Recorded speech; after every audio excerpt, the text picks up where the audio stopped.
작금의 부동산 PF 부실은 고금리 장기화라는 외부적인 요인도 있지만 부동산을 부양할 골든타임을 놓치고 방관한 정부 책임이 크다. 21일 오정근 서울지방시대위원회 위원장은 여성경제신문과의 인터뷰에서 최근 금융권의 부동산 프로젝트 파이낸싱 부실 원인으로 이같이 분석했다. 문재인 정부에서 통과시킨 부동산 악법을 이전으로 돌려놓지 못했다는 것이다. 부동산 PF 대출 연체 상황은 증권사가 가장 심각하다. 지난 9월 말 기준 전체 금융권의 부동산 PF 대출 연체율은 증권사가 가장 컸고 그 다음으로 저축은행, 카드캐피탈사, 상호금융사, 보험사, 은행 순이다. 증권사 부동산 PF 연체율은 지난해 말과 비교해 3.47%포인트나 급등했다. 프로젝트 파이낸싱은 쉽게 말해 증권사나 은행이 건설 프로젝트에 돈을 빌려주는 것이다. 그런데 분양이 안 되니 빌려준 돈이 회수가 안 되면서 부실화했다.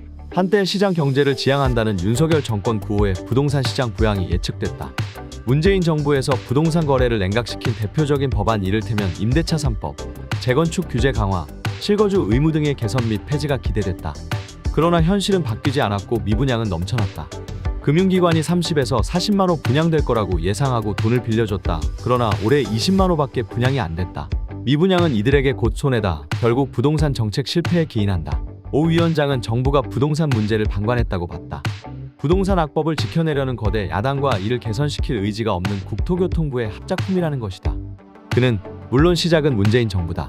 국회가 여소야대라는 부분도 무시 못하지만 원희룡 국토부 장관이 이를 개선하려는 노력이 보이지 않았다면서 단편적인 예로 실거주 의무를 폐지해야 입주 촉진이 되는데 어떤 움직임도 보이지 않았고 임대차 3법에 대한 문제를 지속적으로 지적했지만 폐지를 위해 국회 압박도 하지 않았다라고 강하게 비판했다.